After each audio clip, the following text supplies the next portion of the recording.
Hello, I'm Mai, and today I will be showing you guys how to paint on clothes, what you'll need, and how the process really looks like. So let's get into it. Woo! So specifically, this is my personal favorite way of upcycling clothes, which is then painting on them with textile colors, and it gives them a new life, a new charm and an artistic value. I've been doing this for a year and a half and I still also have items that I wear myself. If you're interested, you can check out my work on my Instagram. They're over here. Before painting, you will also need a surface to paint on. And what I personally used, you can just maybe find some sort of a thing at your home that works best, or if you're not as into doing it or you just want to try it out for the first time, just like probably some plastic on the ground, or some, I've used also like old newspapers, and then layer item that you're gonna paint on it. But most comfortable when painting on a shirt or a jacket is to use this one.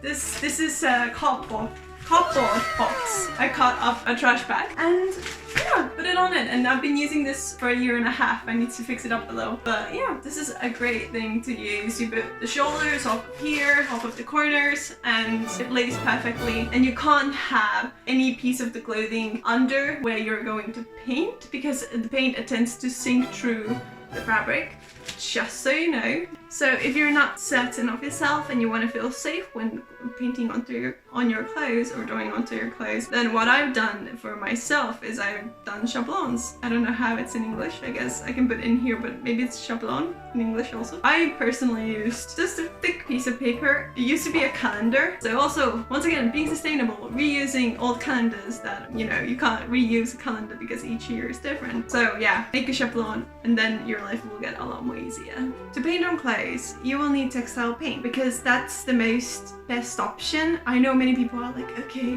acrylics, I'll just go and paint on it, whatever. But actually that's not really upcycling. You're ruining the item in a way, considering that it will start to crack if it's on an elastic surface and you can't wash it as much. It won't last as long and it's just not sustainable. So what you use is a textile paint. These are the paints that I use, which is the Marabou textile printing paint. They say for screen printing, but it also works for painting. And if you really want to use acrylics, then there's another option how to do it. There's a fabric medium, which is this.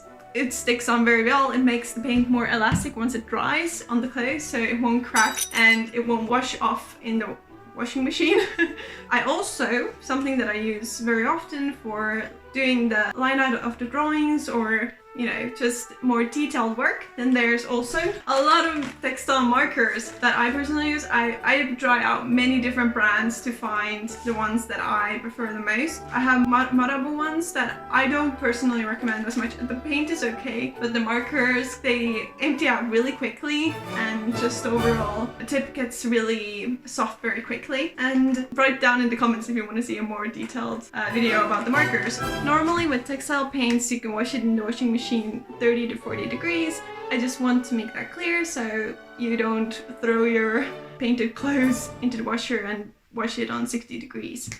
So let me take you through the painting process. So let's say you bought your secondhand item, you go and put it in the washing machine, you wash it according to what the tag says, what temperature you can actually wash it. And secondly, you iron the surface where you want to paint on, because it tends to get wrinkled up a little bit.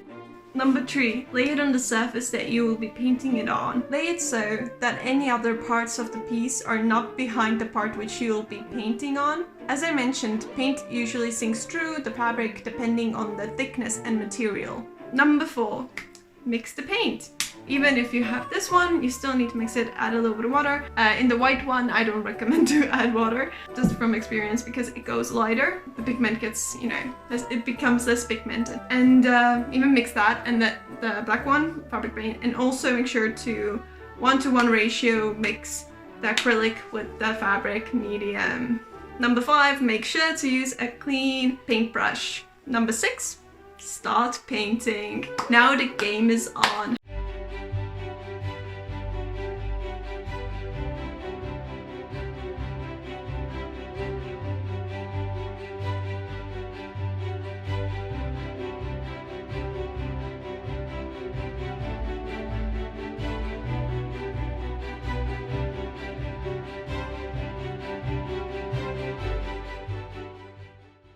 7. Yeah, you might have thought it was the end, but no, there's more. You have to put it to dry for around 6 hours.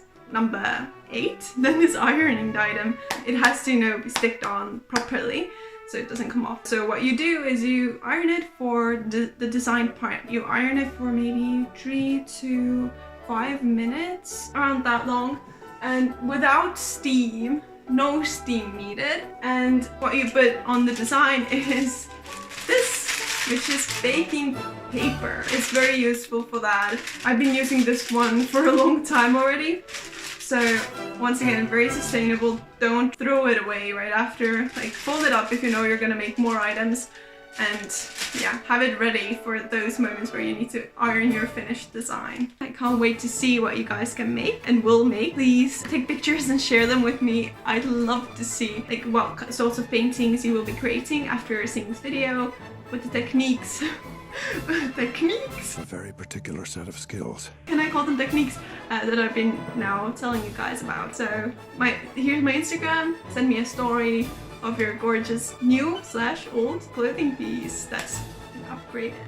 So if this video was of any help, make sure to like and subscribe, because I will be making more videos within the upcycling theme and also arts, fashion, Korean fashion, here and there. So if you want to be a part of this, then come along and let's see what we will be doing next. Thank you for watching. So long.